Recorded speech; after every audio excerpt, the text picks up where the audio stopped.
Assalamualaikum warahmatullahi wabarakatuh.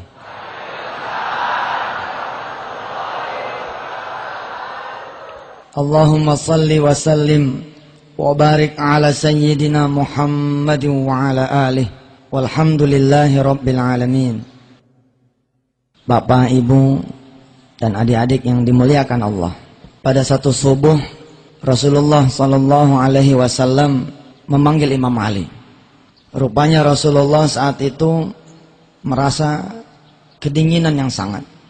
Beliau merasa tidak sanggup melangkahkan kaki memimpin sholat subuh berjamaah, sehingga beliau memutuskan memanggil Imam Ali untuk memberi pesan kepada Abu Bakar agar mengimami sholat subuh berjamaah. Qila wa qala, dikisahkan 3 kali Imam Ali meminta Abu Bakar untuk menjadi imam sholat subuh sesuai dengan pesan baginda Rasulullah sallallahu alaihi wasallam. Dan 3 kali juga kemudian Abu Bakar menolak. Kalau masih ada Rasulullah, tidaklah pantas saya mengimami sholat subuh. Begitu kira-kira kata Abu Bakar. Hingga kemudian Rasulullah memaksakan dirinya menjadi imam, yang diriwayatkan bahwa itulah sholat subuhnya yang terakhir. Bapak Ibu yang dirahmati Allah, waktu zaman saya kecil dulu di Masjid Jami Al-Mansur, perayaan maulid dibagi 2. Ada maulid kecil berlangsung dari maghrib ke isya. Kalau tidak salah berlangsung beberapa hari, di mana kami yang kecil ini, anak-anak madrasah ibtidaiyah, tsanawiyah, dipakaikan gamis untuk kecil nih. Lalu kami berganti-ganti membacakan sirah an-nabawiyah. Kita berganti-ganti membacakan kisah Nabi Allah Muhammad sallallahu alaihi wasallam, tahun gajah sampai kemudian meninggalnya beliau sallallahu alaihi wasallam. Baru pada puncaknya diselenggarakan yang disebut dengan maulid besar. Kalau maulid besar diselenggarakannya di depan masjid dengan mengundang banyak jamaah dari mana-mana. Dari sisa memori saya, inilah kemudian saya ceritakan ulang kepada adik-adik saya, kepada kita semua. Mudah-mudahan di peringatan hari maulidnya Rasulullah sallallahu alaihi wasallam ini ada tumbuh kecintaan di hati kita semua, karena Rasulullah mencintai kita. Berangkatlah kemudian Rasulullah berjalan untuk mengimami sholat subuhnya, yang ternyata itu sholat subuh yang terakhir. Di dalam sebagian riwayat dikisahkan ketika Rasulullah mengucapkan salam, beliau langsung menghadapkan mukanya, menghadapkan wajahnya kepada para jamaahnya, kepada para sahabatnya yang saat itu sudah berlinang air mata semua. Karena mereka merasa bahwa jangan-jangan Rasulullah sallallahu alaihi wasallam sudah akan meninggalkan mereka.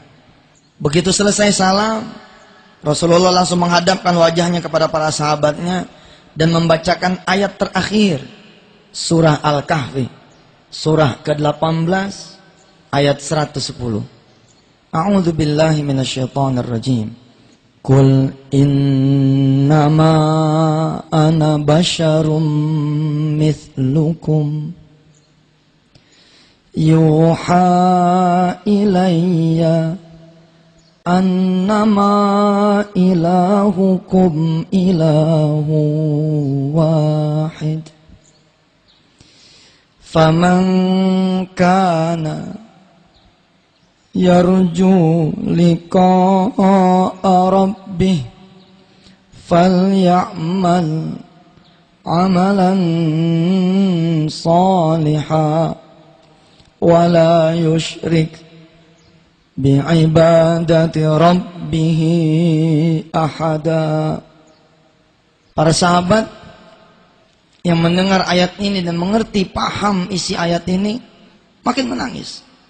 Di antaranya Abu Bakar radhiyallahu an. Qul innama ana basyarum mithlukum yuha ilayya annama ilahukum ilahu wahid faman kana yarju liqa'a rabbih falyamal amalan salihan wala yusyrik bi'ibadati rabbih ahada. Katakan wahai Muhammad, sesungguhnya aku ini adalah manusia yang sama seperti kalian. Seolah-olah Rasulullah ingin berkata kepada kita semua umatnya, kalau Rasulullah adalah manusia biasa yang butuh makan, kalau Rasulullah adalah manusia biasa seperti kita yang butuh minum, maka Rasulullah pun adalah manusia yang hidup, yang suatu saat akan meninggal dunia. Faman kana yarju liqa'a rabbih falya'mal 'amalan salihan wa la yusyrik bi'ibadati rabbih ahada. Barang siapa yang ingin ketemu Allah Tuhannya, hendaklah dia banyak-banyak melakukan amal saleh dan jangan mempersekutukan Allah dengan sesuatu. Abu Bakar dikisahkan mengingat episode ketika beliau menemani Rasulullah hijrah. Saya berdoa mudah-mudahan ada di antara jamaah yang barangkali belum pernah menunaikan ibadah haji atau umrah. Mudah-mudahan Allah takdirkan bisa berangkat ke tanah suci. Ada gua Thur di sana. Allah kemudian wahyukan kepada Nabi Allah Muhammad untuk istirahat di dalam gua itu. Masuklah kemudian Abu Bakar bersama Rasulullah di sana. Begitu masuk karena lelahnya, kemudian Rasulullah tertidur. Tertidur di mana? Tertidur di pangkuannya Abu Bakar radhiyallahu an, yang bukan saja dia adalah jamaahnya, sahabatnya, tapi juga beliau adalah mertua dari Rasulullah sallallahu alaihi wasallam. Ketika Rasulullah tertidur di pangkuan Abu Bakar, ada ular. Ada ular mendekati Abu Bakar, yang Abu Bakar tahu bahwa ular ini akan menggigit salah satu di antara dia berdua, dia atau Rasulullah sallallahu alaihi wasallam. Karena yang terjulur kakinya adalah Abu Bakar. Abu Bakar tahu bahwa dialah yang kira-kira akan digigit duluan namanya ular. Kalau saja Abu Bakar tidak mencintai Rasulullah, Abu Bakar ingin sekali mengusir ini ular. Tapi kalau dia usir ini ular, Rasulullah bakalan bangun. Subhanallah. Kemudian Abu Bakar merelakan dia punya kaki, Bapak Ibu yang dirahmati Allah. Kemudian digigit sama itu ular. Kecintaan para sahabat memang nggak bakalan bisa keukur oleh kita semua. Hampir saja Abu Bakar juga menjerit karena sakitnya digigit sama itu ular. Tapi Abu Bakar tidak menjerit sepatah kata pun. Tidak ada suara yang keluar dari dia punya mulut. Kenapa? Karena dia mencintai orang yang sedang tidur di pangkuan ini. Dia khawatir kalau kemudian dengan teriakan itu, kemudian Rasulullah sallallahu alaihi wasallam membangun. Masya Allah. Dan saat itu Abu Bakar mendengar Rasulullah membacakan ayat ini. Kul innama ana basyarum mithlukum yuha ilayya annama ilahukum ilahu wahid. Faman kana yarju liqa'a rabbih falya'mal 'amalan salihan wa la yusyrik bi'ibadati rabbih ahada. Imam Ali pun begitu.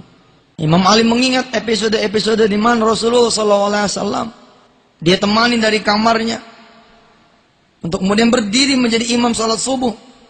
Yang kemudian Rasulullah membaca ayat itu yang dia paham bahwa ini semakin dekat tanda-tanda bahwa Rasulullah mendekati dia punya ajal. Imam Ali mengingat ketika Jibril mewahyukan kepada Rasulullah bahwa ada 6 kafir Quraisy yang sedang bergerak berjalan mengepung rumah Rasulullah. Salah satu yang dipanggil adalah Imam Ali radhiyallahu an. Ditawarkan, siapa di antara anda berdua, engkau wahai Ali atau engkau wahai ayahku Abu Bakar, yang bisa menggantikan aku di rumah ini? Supaya kafir Quraisy menyangka aku masih di dalam rumah ini. Kemudian Imam Ali mengambil posisi, aku saja Rasulullah.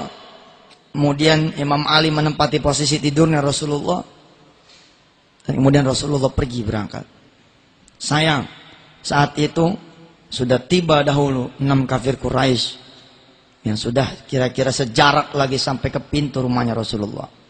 Lalu kemudian Allah mewahyukan lewat Jibril agar Muhammad sallallahu alaihi wasallam menggenggam pasir, kemudian dia tebar itu pasir di depan rumah. Yang singkat cerita kemudian kafir Quraisy itu tertidur. Subhanallah. Cerita episode subuh terakhir begitu kira-kira selesai. Ada nanti satu hal yang saya lakukan otokritik kepada madrasah. Saya sebut otokritik karena saya juga madrasah, pesantren, tentang bagaimana upaya kita membuat anak-anak menjadi mencintai Rasulullah SAW. Kalau Rasulullah begitu hebatnya cintanya kepada kita, bagaimana nanti kita ukur kecintaan kita kepada Rasulullah sebesar apa? Begitu pulang Rasulullah ke rumah, tidak berapa lama ada suara pintu yang diberi salam. Fatimah kemudian menyaut, Waalaikumsalam warahmatullahi wabarakatuh. Manil kharid? Siapa yang di luar? Kemudian yang di luar nih tamu menjawab, saya, qad ji'tu. Saya sudah datang. Salamkan kepada Rasulullah, aku sudah datang. Ibu bapak yang dirahmati Allah, hanya satu orang yang malaikat Jibril dan Israel ketika datang hendak menjemput nyawa kita, memberi salam dulu. Cuman satu. Itu orang yang hari ini kita peringati lahirnya, Rasulullah SAW. Karena Allah memerintahkan kepada Israel, wahai Israel, kalau nanti Muhammad Rasulullah SAW menolak untuk dicabut nyawanya, pulang. Subhanallah. Disampaikanlah kemudian oleh Fatimah kepada ayahandanya bahwa di depan ada tamu. Apa kata Rasulullah? Tamu yang kau maksud sudah ada di sini. Fatimah bingung karena tidak ada yang bisa dia lihat, tapi Rasulullah bilang tamunya sudah ada di situ. Karena memang yang datang adalah malaikat Israel alaihissalatu wassalam. Saudara-saudara yang dirahmati Allah, Rasulullah tahu bahwa Israel diberi pesan sama Allah, kalau dia menolak untuk dicabut nyawanya, dia boleh mengusir Israel. Maka kemudian keluarlah kalimat beliau bahwa dia belum berkenan dicabut dia punya nyawa sampai dia kemudian ketemu dulu sama malaikat Jibril alaihissalatu wassalam. Kisah ini dengan sangat apik masih saya ingat betul, karena pendidikan maulid luar biasa di zaman waktu saya kecil. Kalau sekarang saya tidak lagi menemukan, kecuali di Kalimantan kayak kemarin itu. Subhanallah. Muhammad ibni Abdillah, Muhammad ibni Abdillah, alaikallahumma salli. Nggak ada, udah terhilang. Waktu zaman saya kecil, subhanallah. Ya Rasulullah, salamun alaih. Ya Rafi'a syani wa daraji, afatayyaji Ratal alami, ya muhainal judi wal karami. Subhanallah. Episode ini betul-betul guru-guru di kelas saya tuh subhanallah, namanya guru-guru madrasah saat itu kan ustadz semua. Zaman dulu nggak ada guru madrasah bukan ustadz, kulo ustadz, semuanya ustadz. Baik, saya cerita lagi. Saya bilang kenapa saya bisa cerita ini dengan apik. Wallahu a'lam bishawab. Waktu kecil saya nggak paham ini benar atau tidak. Saya belum bisa baca kitab saat itu, saya belum mengerti. Tapi begitu kemudian saya bisa baca, subhanallah, iya benar, cerita ini ada. Ada kitab kecil, namanya Daqaiqul Akhbar, subhanallah ada di situ. Sampai kitab yang besar yang ditulis sama Haikal, kitab kontemporer, bukan kitab kuning, kitab putih itu. Ya Israel, aku belum rela engkau cabut nyawa sampai engkau menghadirkan dulu Jibril di hadapanku. Ini menyalahi ini. Kematian Rasulullah SAW tidak lazim. Harusnya tidak boleh itu Israel menghadap kepada orang yang akan dicabut nyawa kecuali ditemani malaikat Jibril. Dan ini sudah hadis Rasulullah yang ngomong. Tidak ada satupun di antara kalian, wala muslim wala kafir, kecuali dia meninggal dunia didatangin oleh malaikat Israel dan Jibril. Kenapa perlu malaikat Jibril itu datang? Rasulullah kemudian meriwayatkan, malaikat Israel pun tidak datang sendiri, melainkan dengan 3 kelompok kematian. Digambarkan oleh Allah di dalam surah As-Sajdah. Qul yatawaffakum malakul mautil ladzi wukkila bikum thumma ila rabbikum turja'un. Malak bukan satu, tapi banyak. Ada 3 kelompok malaikat kematian. Israel tinggal eksekusi ketika sudah digor-goroh. Bukan Israel yang mengerjakan, subhanallah. Selama ini kita beranggapan bahwa Israel mengeksekusi mulai dari jempol sampai selesai. Bukan. Kelompok malaikat yang pertama mencabut nyawa kita dari mana? Dari jempol. Nih, ujung kaki. Hati-hati buat adik-adik saya, buat abang-abang saya, buat bapak dan ibu yang sering melangkahkan kakinya ke tempat yang maksiat, berabe urusan. Kelompok malaikat yang pertama masuk, mencabut seluruh nyawa kita. Dia tarik peran-peran urat-urat kita ini, syaraf-syaraf kita dia matiin satu-satu. Mulai dari ujung jempol sampai mana? Nih, sampai dengkul. Pelan-pelan. Aduh, ya Allah, kita beristighfar nih hari. Saya juga bukan orang yang bersih, betul. Banyak perbuatan maksiat yang saya lakukan. Baik yang saya sadar maupun tidak sadar. Semakin banyak langkah yang belum kita mintakan ampun pada Allah Subhanahu wa taala, makin lama. Yang paling paham urusan begini nenek-nenek nih. Salah satunya nenek saya pribadi nih, Umiyo almarhum. Kalau ngejenguk orang yang dia pegang kakinya, Pak.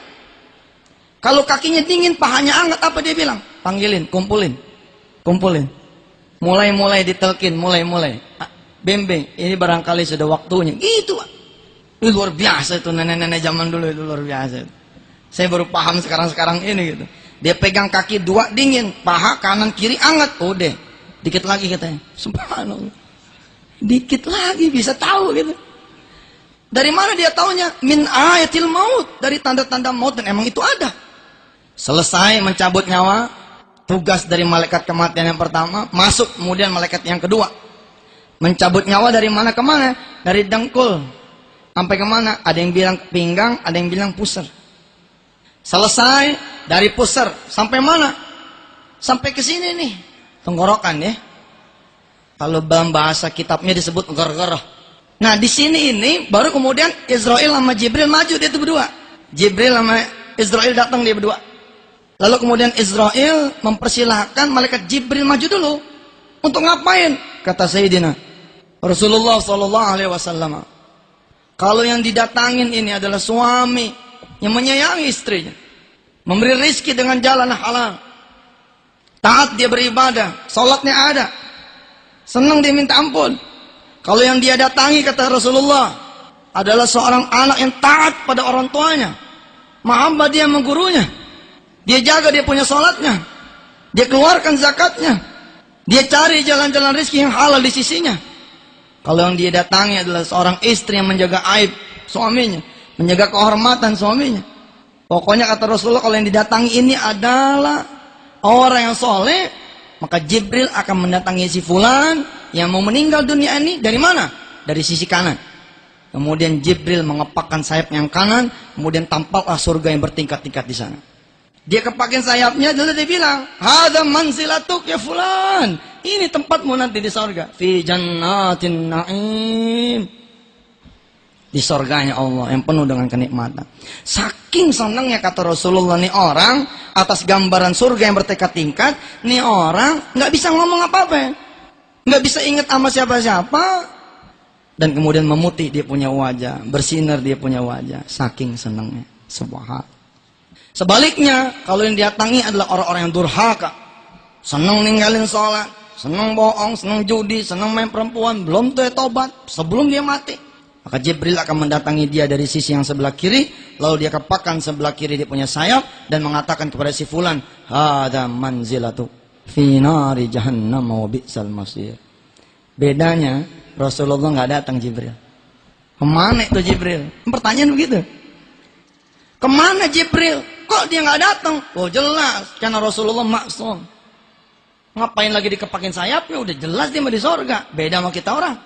Lalu di mana? Bukankah tetap dia turun berdua dengan Israel? Betul, dari Baitul Ma'murnya berdua. Tapi begitu sampai di langit yang pertama, Jibril bilang kepada Israel, "Istamir ya Israel, terusin ya Israel. Aku tidak tega melihat engkau mencabut nyawa orang yang paling saya sayangi." Subhanallah. Kata Rasulullah mengingatkan kita semua. Saking ngerinya kita melihat gambaran neraka yang disediakan oleh Allah, maka nifulan tidak bisa juga berkata apa-apa. Karena itulah kemudian keluar hadis yang sangat masyhur, istaghfir malam yughargir. Beristighfarlah kalian semua sebelum kemudian nyawa sampai di tenggorokan. Kenapa? Kalau sudah sampai di sini tidak ada lagi bisa kalimat. Kalau masih di pusar masih ada kalimat tuh. Oh, saya pernah nemenin orang yang sakratul maut. Takjub saya. Betapa kitab-kitab itu betul adanya. Merambat itu betul, Pak. Yang namanya merambat itu betul. Nggak salah nenek-nenek kita gitu megang kakinya tuh, dingin tuh. Pak, percayalah, jadi ustadz itu nggak enak. Ada bagian-bagian yang nggak enak. Salah satu ini nemenin yang begini nih. Nemenin yang begini kan tugasnya ustadz salah satu. Jadi dipanggil mata tetangga, tolong ustadz, udah sakit tolong temenin. Nah kesempatan kita membuktikan teori ini kan, bener nggak nih? Kalau bener berarti akan berjalan nih. Subhanallah, ternyata bener. Hati-hati tuh, hati-hati. Dari mulai dengkul ke pusar melintas. Subhanallah. Mohon maaf ya, banyak orang gagal di sisi itu. Makanya kata Rasulullah, kalau nyawa belum nyampe tenggorokan, kesempatan kita istighfar. Istighfir malam yugharbir. Istighfarlah sebelum nyawa sampai di tenggorokan. Tapi Rasulullah beda. Jibril nggak datang. Rupanya Jibril nyangkut di langit yang pertama. Tapi karena Rasulullah saat itu minta untuk menghadirkan Jibril, akhirnya tidak ada pilihan buat Israel kecuali dia naik lagi ke langit yang pertama, mengundang lagi Jibril datang. Pak, dulu saya menikmati kisah ini sangat asik betul. Saya dengerin seperti bernostalgia ke belasan tahun yang lalu. Usia saya sudah 31, tapi rasanya kemarin masih kelas 1 sanawiyah ya. Pakai gamis depan, bengong gitu ngeliatin guru-guru kita cerita tentang maulid. Betul itu Pak. Kenapa dulu maulid kecil dibikin 7 hari? Kan emang gak habis ceritanya, cuma 1 jemaah. Jadi bersambung nih kita maulid. Kita maulid gak cuma hari ini aja. Bapak Ibu rahmati Allah, Jibril diundang sama Israel, datang. Begitu beliau ada di hadapan Rasulullah, bertanyalah Jibril, ada apa ya Rasulullah engkau memanggil diriku? Kita lihat ya, apakah Rasulullah sengaja menjeda dia punya umur jangan diambil karena pengen panjang umur? Ternyata bukan. Beliau pengen bertanya tentang nasib kita bagaimana nanti setelah peninggalannya beliau. Itu yang dia mau tanya. Maka kemudian pertanyaannya kepada Jibril, wahai Jibril, aku belum rela dicabut nyawanya sampai aku tahu bagaimana nasib umatku sepeninggal diriku. Masya Allah, cinta banget Rasulullah sama kita. Jibril bilang, itu bukan hakku menjawab ya Rasul, izinkan saya dan Israel balik dulu, nanti aku akan kabarkan jawaban dari Allah. Nah itulah kemudian keluar hadis yang juga masyhur bahwa kita bakalan selamat. Kalau apa? Kalau kita memegang kitabullah dan memegang sunnahnya Rasulullah. Barulah kemudian Rasul bilang, saya ikhlas, saya redha dicabut nyawanya.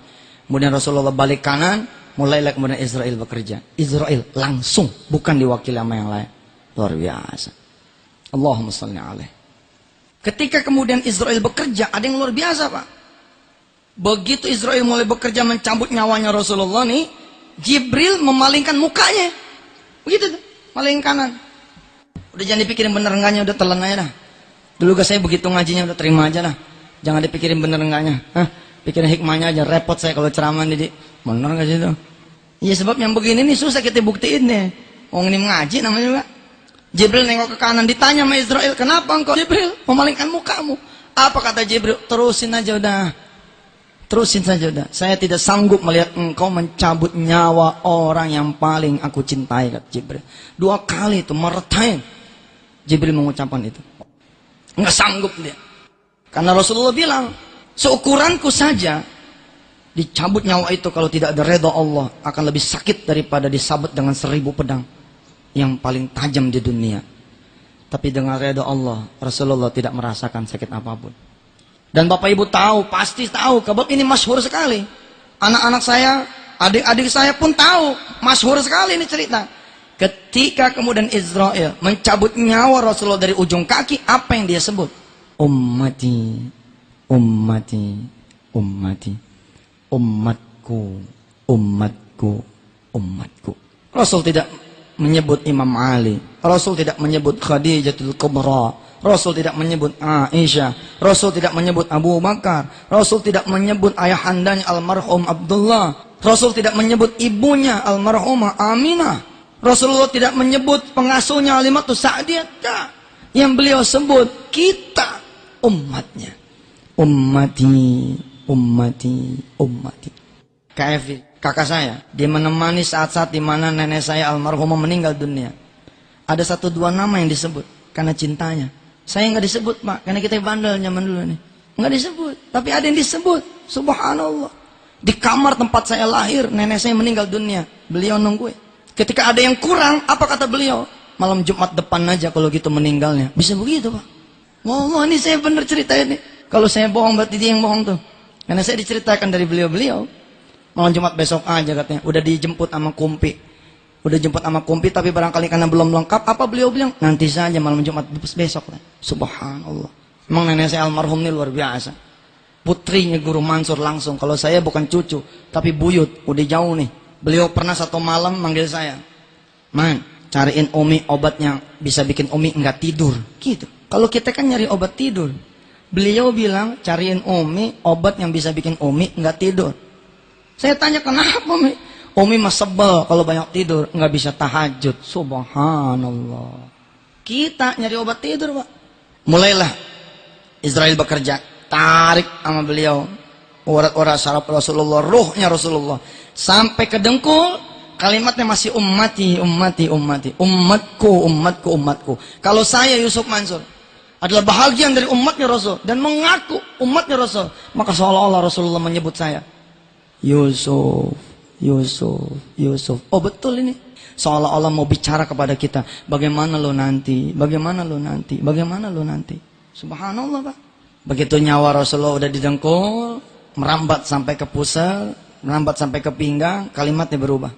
As-salat, as-salat, as-salat, salat, salat, salat. Ya Allah, hari ini Pak, anak-anak kita gagal, kita suruh salat, sebab jam 12 masih di kelas Pak. Anak-anak kita gagal, kita suruh tahajud, sebab 12 tahun dia nggak kenal duha. Sekolahnya doang, namanya di madrasah. 12 tahun dia nggak kenal duha. Bagaimana kita mau gampang nyuruhin dia bangun tahajud? Duha yang di pagi hari susah karena tidak dibiasakan oleh kita yang madrasah-madrasah.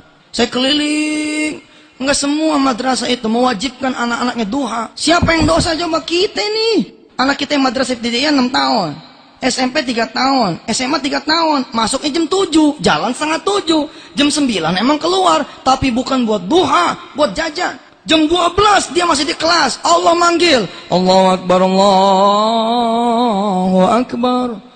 Allahu Akbar, Allahu Akbar. Di kalimat hayya 'alas shalah baru gurunya bilang, kita dengarkan dulu azan ya. Luar biasa. Atas nama wajib ketemu yang wajib kita boleh pilih katanya begitu. Kita wajib nuntut ilmu. Maka kita pilih ini nuntut ilmu sebagai hal yang mengalahkan sholat. Luar biasa. Ilmu mengenalkan anak kita kepada Allah. Tapi ternyata ilmu sudah menjauhkan dia dari Allah. Hokam. Bagaimana mungkin anak kita tumbuh menjadi anak yang berakhlak? Sadar nggak? Kalau tidak ada revolusi pendidikan, khususnya di madrasah, wah, celaka kita. 12.45 barulah anak kita keluar. Sebagiannya Pak, tidak sholat di madrasah. Sebagiannya bahkan tidak betul-betul sholat. Langsung los ke rumah karena betul-betul kita tidak menjaga mereka. As-salat, as-salat, as-salat. Mumpung saya bicara di banyak kepala-kepala madrasah nih. Mumpung saya bicara langsung di depan direkturnya. Mumpung saya bicara di masjid yang kita hormati betul, yang bisa mengomandoi ini habis ini. Tidak boleh anak-anak masuk kecuali sudah sholat duha. Tidak boleh anak-anak berangkat ke sekolah dia sudah berwudu. Tidak boleh kemudian anak-anak setengah 12 masih di kelas. Sebentar lagi Allah bakalan datang. Hayo, ama aku nih kepala sekolahnya. Ama saya gurunya. Ayo kita berangkat ke masjid. Nggak terjadi Pak. Pendidikan itu tidak terjadi. Hatta saya di Al-Mansuriyah tidak terjadi itu. Untung saya memiliki orang tua yang luar biasa.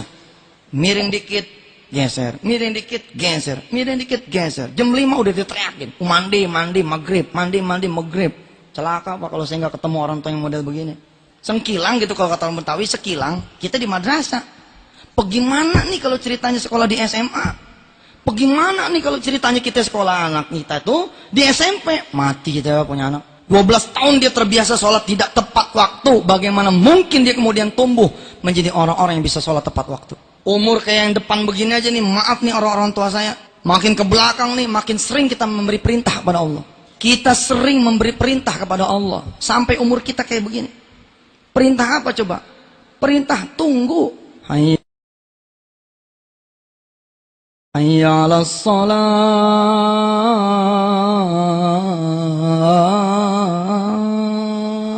Tunggu ya, saya lagi meeting.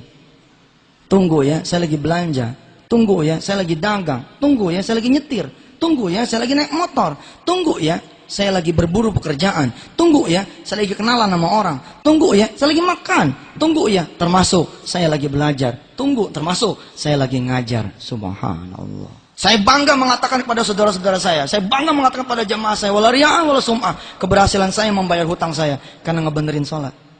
Mumpung tausiah ini didengarkan oleh anak-anak kita, hayo, bismillah, Senin mulai kita rapat sekolah. Komite kita rapat.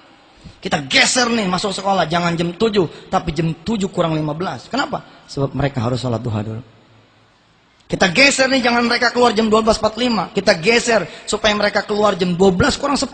Kalau perlu pelajaran setelah zuhur kita tiadakan. Kasarnya Pak, kalau kata saya ini, kayaknya saya udah jadi orang tua sekarang.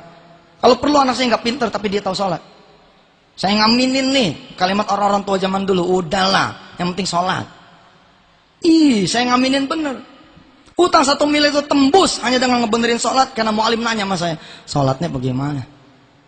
Lah saya bilang, lah sholat sih bagaimana? Ya sholat. Jam berapa sholatnya? Lah karena 1:30 masuknya.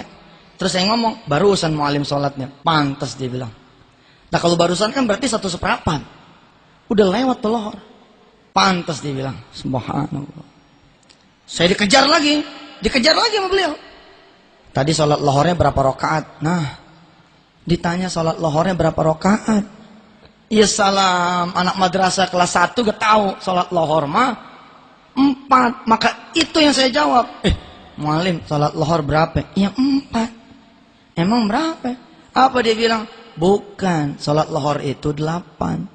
Qobliyahnya 2, ba'diyahnya 2. Nggak mi'rat tuh sholatnya, nggak mi'rat gitu. As-sholatu mi'rajul mu'minin, sholat itu mi'rajnya orang beriman. Tapi karena sholat kita nggak punya sayap, nggak terbang nih sholat kita. Di tempat gitu, ibarat mobil mah ada tapi nggak jalan. Ibarat pesawat emang udah hidup mesinnya tapi nggak terbang, mana bisa nyampe. Masih belum cukup Pak, saya disusul lagi dengan pertanyaan dari beliau. Burung apa katanya? Yang punya sayap tapi dia nggak terbang. Dan kita jawab burung onta. Apa kata beliau? Bukan. Kalau ada burung punya sayap, dia nggak pakai sayapnya buat terbang, itu namanya burung bego. Ada sayap dia nggak pakai buat terbang. Sayapnya sholat itu qobliyah ba'diyah. Kita orang bodoh betul kalau kita nggak pakai ini qobliyah ba'diyah. Mati-mati disebut sunnatun muakkadatun. Karena kalau kita tinggal dia, celaka kita urusan. Sekarang bagaimana tanggung jawab kita kepala-kepala madrasah terhadap sholat ba'diyah qobliyahnya anak-anak kita? Kalau terhadap yang wajibnya saja kita merasa tidak mau ikut campur, bagaimana terhadap qobliyah ba'diyah? Momen nih, emang gue tungguin nih ceramah begini nih. Kapan nih? Cerubah kurikulum. Untung kemudian lahirlah SD IT, SMP IT, yang kemudian mengusung tarbiyah. Bapak Ibu yang dirahmati Allah. Dengkul sampai pusar, dengkul sampai pinggang. As-shalah, as-shalah, as-shalah. Salat. Sampai pinggang, kemari ini alaikum bis-shalah. Alaikum bis-shalah, alaikum bis-shalah, alaikum bis-shalah.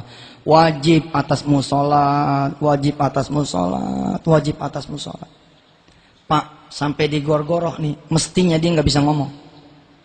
Rasulullah mestinya nggak bisa ngomong, seperti yang dia ceritakan di dalam hadisnya. Nggak akan ada manusia yang bisa ngomong, karena disinilah nanti malaikat Israel dan Jibril bekerja. Tapi ada satu rahasia kenapa Rasulullah masih mewariskan satu nasihat yang paling terakhir. Kenapa coba?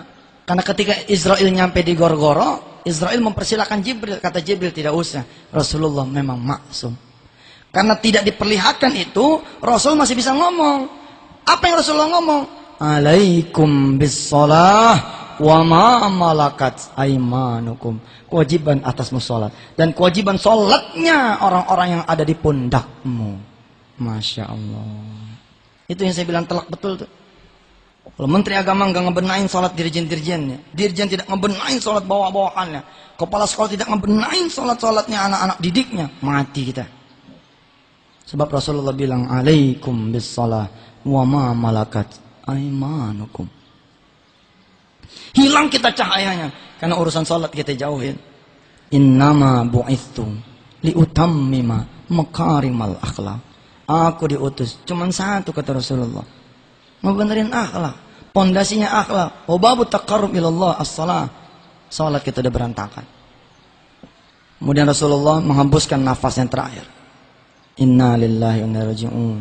Dengan satu kalam, asyhadu an la ilaha illallah wa asyhadu anna muhammadar rasulullah. Keluar. Dijemput tidak kurang oleh 70.000 malaikat yang berbaris sampai ke Sidratil Muntaha. Dikisahkan saat itu burung-burung berhenti terbang. Angin berhenti bertiup. Menyambut nih kedatangan sosok manusia agung yang dirahmati Allah, menjadi rahmat buat alam semesta. Pak, sampai di episode itu saya pikir selesai nih cintanya Rasulullah. Ternyata belum. Di kitab kecil Daqiqul Akhbar itu ada satu episode ketika menjelaskan tentang surah Al-Kahfi. A'udzubillahi minasyaitonir rajim. وَيَوْمَ نُسَيِّرُ الْجِبَالَ وَتَرَى الْأَرْضَ بَارِزَةً وَحَشَرْنَاهُمْ فَلَمْ نُغَادِرْ مِنْهُمْ أَحَدًا وَعُرِضُوا عَلَى رَبِّكَ صَفًّا لَقَدْ جِئْتُمُونَا كَمَا خَلَقْنَاكُمْ أَوَّلَ مَرَّةٍ بل زعمتم أن لن نجعل لكم موعدا ووضع الكتاب فترى المجرمين مشفقين مما فيه ويقولون يا ويلتنا ما لهذا الكتاب لا يغادر صغيرة ولا كبيرة إلا أحصاها ووجدوا ما عملوا حاضرا ولا يظلم ربك أحدا. Allah memberitahu pada kita, ada satu masa kata Allah, bumi ini akan datar, kosong. Kosong. Sudah berganti dengan satu alam yang namanya alam mahsyar. Wa yauma nusayyirul jibala wa taral arda barizatan wa hasyarnahum falam nughadir minhum ahada. Tidak akan kalian temukan kata Allah satu pun ciptaanku di sana. Falam nughadir minhum ahada. Kosong. Wa wudi'al kitabu fataral mujrimina musfikina mimma fihi wa uridu ala rabbika saffa laqad ji'tumuna kama khalaqnakum awwala marrah. Ketika sudah kosong itu bumi, ketika sudah kosong itu alam yang saat itu kita tidak tahu namanya apa alam itu, kecuali kita diajarkan oleh guru kita bahwa itu namanya alam barzah, alam mahsyar, tempat dikumpulkan kita. Diambil dari kalimat wa hasyarnahum, isim makannya mahsyar. Kata Allah, nanti kalian akan dibangkitkan, kemudian dikumpulkan, kalian akan berdiri di hadapanku. Satu pertemuan yang kalian dulu tidak pernah kalian percayai, kata Allah. Bapak Ibu rahmati Allah, kita belajar dari sejarah, kita belajar dari kitab-kitab, kita belajar dari Quran dan hadis bahwa orang pertama yang dibangkitkan itu adalah Rasulullah Sallallahu Alaihi Wasallam. Pak, ada satu kisah yang fantastis. Allah mengutus 4 malaikat nih. Allah mengutus 4 malaikatnya, malaikat Israfil, Mikail, sama Jibril. Untuk ngapain? Untuk mencari kuburannya Rasulullah Sallallahu Alaihi Wasallam. Di mana ini makamnya? Aina maqamuh. Tapi 4 malaikat ini nggak ketemu di mana nih kuburan Rasulullah Sallallahu Alaihi Wasallam. Sampai kemudian Allah memberikan cahayanya di kuburan itu, sehingga tampaklah cahaya. Lalu mereka 4 malaikat ini saling berkata satu sama lain, bangunkan, bangunkan, bangunkan, bangunkan. Artinya siapa yang lebih berhak membangun Muhammad? Israel diperintah. Apa kata Israel? Nah, yang lebih berhak Israfil. Mikail begitu juga. Hingga kemudian mereka semua sepakat, Jibril nih yang bangunin Rasulullah Sallallahu Alaihi Wasallam. Begitu Jibril ngebangunin Rasulullah, Pak, dari tidurnya. Kum ya Khalili, kum ya Habibi. Bangun wahai kekasihku. Bangun wahai kekasih Allah. Kalimat pertama yang diucapkan itu persis seperti kita orang tua, Pak, yang nanya anak kita di mana. Begitu kita bangun, mah si Wirda mana? Atau Wirda, mamah mana? Seperti itu. Emangnya apa? Kalimat yang diucapkan itu ngapaan? Kita nikah sama nih tahunnya, tapi situ anak udah 3. Sekarang kita cinta nggak? Tadi pagi aja belum tentu nih kita sholat duha. Katanya cinta, belum tentu kita sholat duha. Aina ummati, di mana umatku? Lalu kemudian Rasulullah nanya, ini hari apa? Jibril menjawab, ini hari sudah dijanjikan oleh Allah, di mana hari ini malaikat Ridwan menghiasi surga untuk dimasuki oleh orang-orang yang saleh. Di mana hari ini Allah memerintahkan malaikat penjaga neraka untuk memanaskan tungku neraka dan dibuka pintu-pintu itu. Rasulullah nanya lagi, seakan-akan tidak bergeming tentang hari itu. Apa Rasulullah bilang? Aina ummati. Kalau begitu mana umatku? Hayo, bismillah. Kita membawa menghasilkan anak-anak didik yang berakhlak, yang from the beginningnya adalah sholat. Subhanallah. Sholat nomor satu benar, nomor satu benar. Rindu gitu saya. Di mana anak-anak madrasah, begitu dia jalan menuju madrasah, sudah dalam pakaiannya, pakaian sholat. Kalau dia udah jalan dengan wudhu, Pak, nggak mungkin dipegangan tangan sama yang bukan muhrim. Sebab dia punya wudhu. Kentut aja dia nggak berani. Bener, Pak. Kalau orang punya wudhu itu, sejelek apapun dia punya kelakuan, bener itu. Nggak ada cerita dia bohong. Dia ada wudhu. Nggak ada cerita dia pegangan tangan. Maaf, ada wudhu. Sekarang Pak, anak madrasah gampang kita temuin pegangan tangan. Demi ini. Bahkan di alma mater saya sendiri. Ketika saya maulid, ketika saya datang ke sana, betul itu. Atas nama megang handphone, ngelihat berdua lalu pegang, pegang itu. Itu anak madrasah, kita bicara anak madrasah. Saya rindu bagaimana perempuan-perempuan begitu dia masuk madrasah, sudah dalam posisi kayak di pondok begitu, pakai mukena, kayak kota santri gitu, dia megang Quran. Cakep. Nggak usah lah bikin toilet, bikin tempat wudhu, sebab dia datang udah berwudhu. Dia tinggal lepas sepatunya, nggak usah copot dia pos kakinya, tinggal sholat. Sholli sunnatul duha rakaatain lillahi ta'ala Allah. Lalu bergema di seluruh madrasah begitu selesai sholat. Ya Fattahu ya Razzaqu, ya Fattahu ya Razzaqu, ya Fattahu ya Razzaqu, ya Fattahu ya Razzaqu, ya Fattahu ya Razzaqu, ya Fattahu ya Razzaqu. Nggak bakalan miskin orang tuanya, nggak bakalan miskin. Sebab apa? Anaknya 26 hari sholat duha, 26 hari melantunkan Asmaul Husna, 26 hari mendoakan orang tuanya.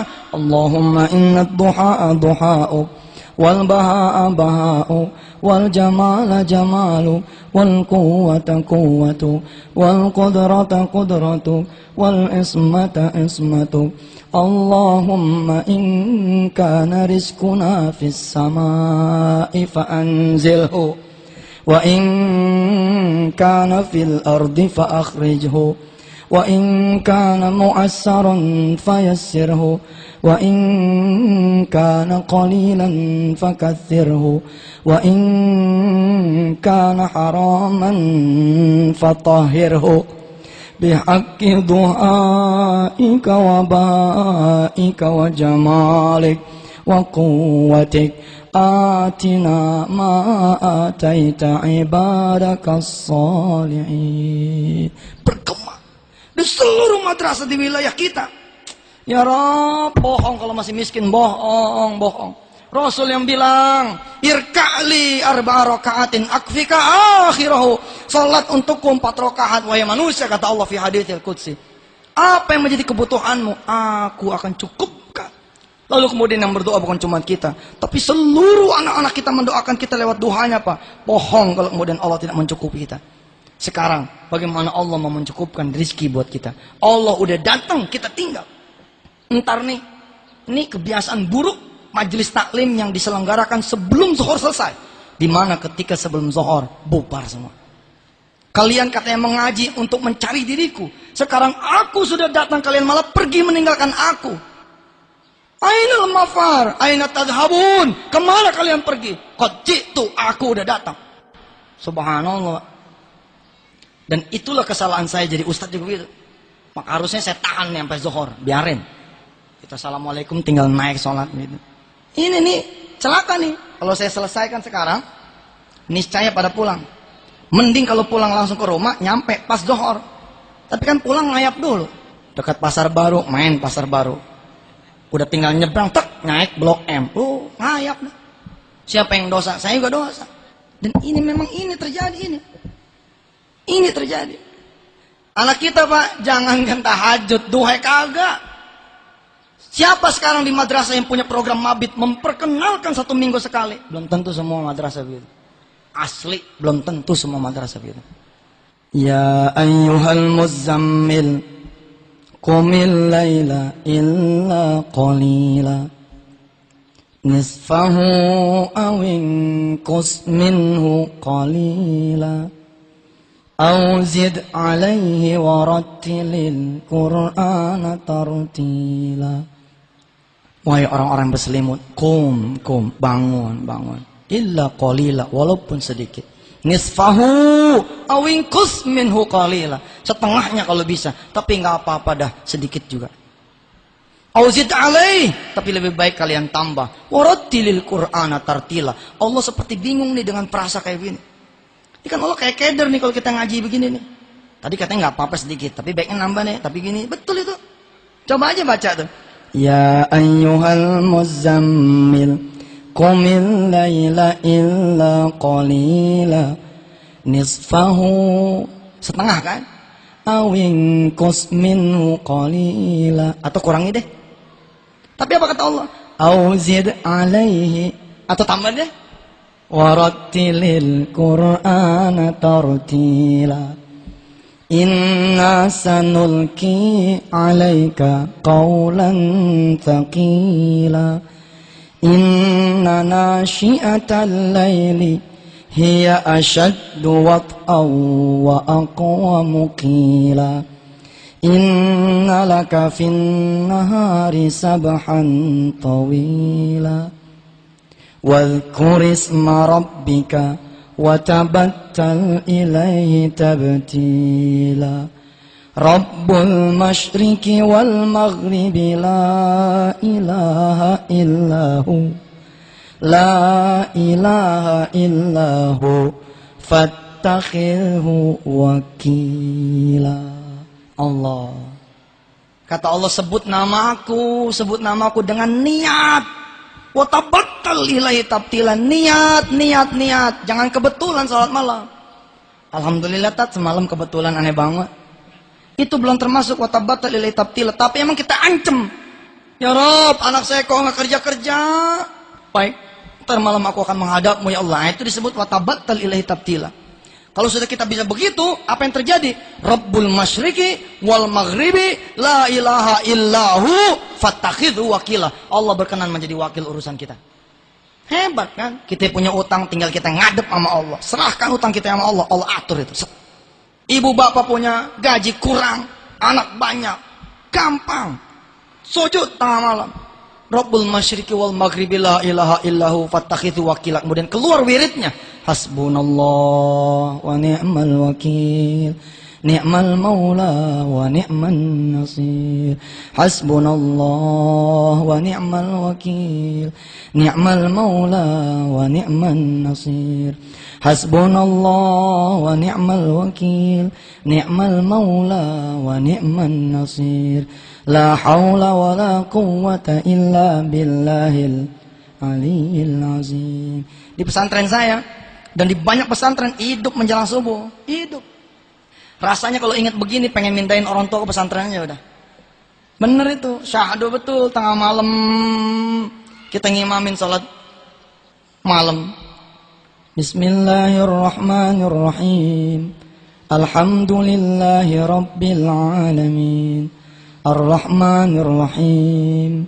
Maliki yaumiddin. Iyyaka na'budu wa iyyaka nasta'in. Ihdinas siratal mustaqim. Siratal ladzina an'amta 'alaihim ghairil maghdubi 'alaihim waladdallin. Yang amin di belakang istri kita, anak kita, ya Allah. Dan itu bukan maghrib, tapi sholat malam. Nggak pernah kan merasa nikmat kayak begitu kan? Nggak ada. Kenapa? Jangankan semua, bapaknya gua nggak bangun malam. Coba jajal sekali-sekali sholatnya di gang. Oh bingung kan sholat di gang, gimana ceritanya? Ya nggak apa-apa, pagi mah nggak ada yang lewat. Karena nggak punya halaman, di gang, di bawah rembulan, di bawah bintang kita sholat. Luar biasa. Nah pendidikan yang itu kan rajanya kita nih, kita rajanya nih, kita kepala sekolahnya, kita kepala madrasahnya. Kita tinggal bikin peraturan, kalau anak-anak tidak suka saya suruh masuk 6:30, keluar. Beres Pak, selesai, beres kan? Kalau kalian tidak mau sholat zuhur berjamaah, kalian tidak usah sekolah di sini. Silakan laporkan ke menteri, Ustadz tidak takut. Kapan lagi? Udah ada yang bilang nih, Ustadz, insya Allah di sekolah anak sudah, alhamdulillah. Kalau sudah, ya apalagi kita bilang, kecuali kulil hamdulillah. Anak saya berangkat ke Al-Ittifaq Bandung. Si Wirda anak saya melihat tumpukan gunung pasir. Dengan takjubnya anak saya tanya, "Pak, ini pasir buat apa?" Kiainya nyaut di belakang, "Nak, itu pasir dendanya anak-anak yang sholatnya telat." Subhanallah. Jadi ada peraturan di pesantren Al-Ittifaq, yang alhamdulillah di pesantren kami pun diberlakukan itu. Apa? Kalau muadzin selesai, Allahu Akbar, Allahu Akbar, La ilaha illallah. Terus masih lari nih menuju masjid, ditangkap. Lari menuju masjid, ditangkap. Kenapa azan selesai, situ belum di masjid? Luar biasa. Apa akibatnya? Begitu selesai sholat, dia nenteng 2 ember tuh pasir dari sungai yang naik 2 kilo naiknya ke atas itu di Ciwidey sana. Balik lagi tuh 2 kilo Pak, bawa pasir. Anak saya bengong aja. Pesantren saya berlaku itu. Telat dia masuk, padahal azan sudah selesai. Paling sengsara aja dia.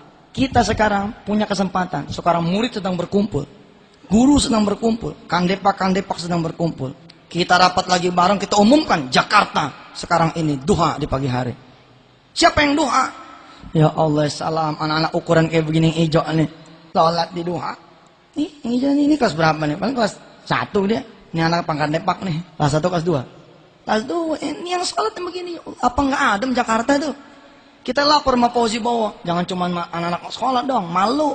Pemdanya gitu dong, Pemprovnya gitu dong. Sebelum masuk duha dulu. Atas nama karena ini cuman sunnah, kita tidak mendorong. Ini kan gila. Mualim ngomong begini sama saya, Sob, berapa tahun kamu nggak sholat qobliyah ba'diyah? Kira-kira begitu kalimat itu.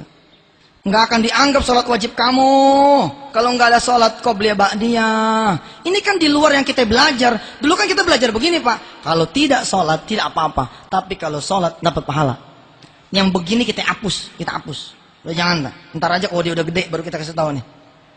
Yang kita kasih tahu ayat yang judulnya Qul in kuntum tuhibbunallaha fattabi'uni. Tidak disebut cinta sama Allah kalau kalian tidak ngikuti aku, kata Rasulullah. Oh, nggak dianggap sholat kita kan? Kalau nggak ada qobliyah ba'diyah kan? Barakallah. Kita renungin bersama. Percuma kita ngomongin akhlak, percuma kita ngomongin negeri ini, percuma kita ngomongin kemajuan macam-macam, percuma. Kalau sholatnya anak-anak kita nggak beres, dan yang digantung duluan sama Allah, kita udah belajar. Hadisnya juga sahih itu. Ada orang tua masuk surga ditarik lagi sama anaknya gara-gara anaknya di neraka nggak diajarin sholat. Sahih Pak. Kita duluan yang digantung nih, amit. Wa'mur ahlaka bis sholat. Wa'mur ahlaka bis sholat. Ahlaka itu ya kita sekarang ini keluarga besar madrasah. Insya Allah, mudah-mudahan Allah redha. Allah aminin. Saya ngomong nih Pak, nggak ada tendensi apa-apa, nggak ada. Saya godain satu-satu madrasah, saya godain. Dengan kapital yang sekarang yang kita punya dari duit PPPA namanya. Kita godain. Madrasah, kalau mau dibantu 1 juta sebulan, tolong dah anak-anaknya wajibin duha. 1 juta gini hari mahal. Kalau madrasah-madrasah yang emang bayaran polnya 1 juta, mau deh. Maaf Pak, ada madrasah yang bayaran pol juga 1 juta. Salah satunya madrasah Al-Mansuriyah, madrasah saya. Madrasah Nurul Amin di belakang rumah saya gitu. Muridnya 72, bayarannya 10.000. Kalau pol 720. Artinya kalau kita bawa duit 1 juta buat madrasah itu per bulan, asal dia duha dulu, welcome betul ya. Mumpung tuh, bagi. Ini ada film Kun Fayakun sebentar lagi beredar. Saya nangis Pak waktu bikin film Kun Fayakun, demi saya nangis. Jangan sampai saya begini ya Allah. Saya bilang sama dunia, film gue mah nggak laku nggak apa-apa. Gue bikin film ini bener. Bahkan saya bilang waktu press conference, nih maaf nih dia, jadi ngomong nih. Tapi ini untuk ngukur. Setan udah ngetes pakai kuntilanak, lewat anak kita. Ngetes pakai film pocong, lewat. Ada hantu Istiqlal belum dibikin. Hantu Pasar Baru deh kali. Semua meradang dengan film kuntilanak, meradang dengan film Casablanca, meradang dengan film mertonton dengan aurat. Setan muncul lagi nih, halus bener. Kita kejebak, yang nggak tahu apa-apa kejebak. Kita kan nggak tahu apa-apa, kejebak. Nauzubillah min dzalik. Diukur sama setan. Kita bikin film Kun Fayakun. Mudah-mudahan tidak ada cacatnya ini secara syar'i. Saya bikin film itu untuk mengumumkan kepada pemirsa, kepada jamaah bahwa ada kun fayakunnya Allah. Tapi di balik itu kita ngajarin sholat tepat waktu. Ada anak kecil si Iwan, dia berusaha mendoakan bapaknya. Ketika bapaknya dagang dia sholat, dia doakan. Itu kalau ditonton luar biasa. Mengajarkan qiyamul lail. Anak saya si Wirda tuh 6 tahun, saya ajak nonton preview. Sepanjang preview saya lihat nih anak enggak komentar apa-apa. Seperti tidak menikmati. Dia geser jaket kanan, geser jaket kiri.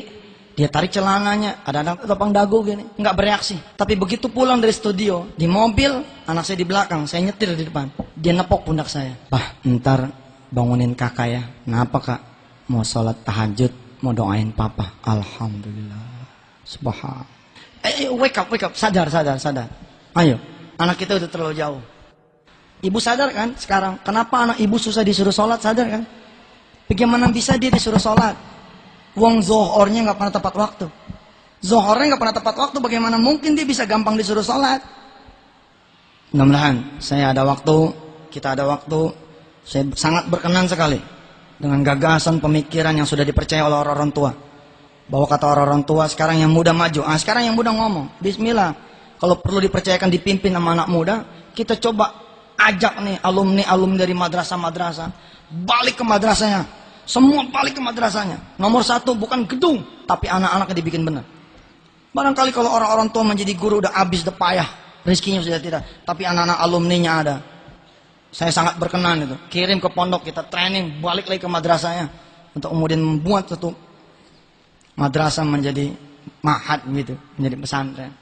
Ibu bapak saya tidak so jago, mudah-mudahan ini semua karena Allah juga. Mohon maaf kalau ada salah-salah kata.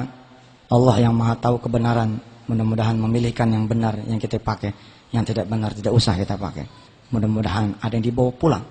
Minimal kita mengoreksi, jangan anak kita dulu, tapi kita koreksi kita dulu. Zuhur kita bagaimana? Asar kita bagaimana? Maghrib kita bagaimana? Insya kita bagaimana? Subuh kita bagaimana? Duhanya kita bagaimana? Habis kita beresin kita beresin kita punya anak-anak. Insya Allah tambahin kita punya rezeki dengan cara demikian.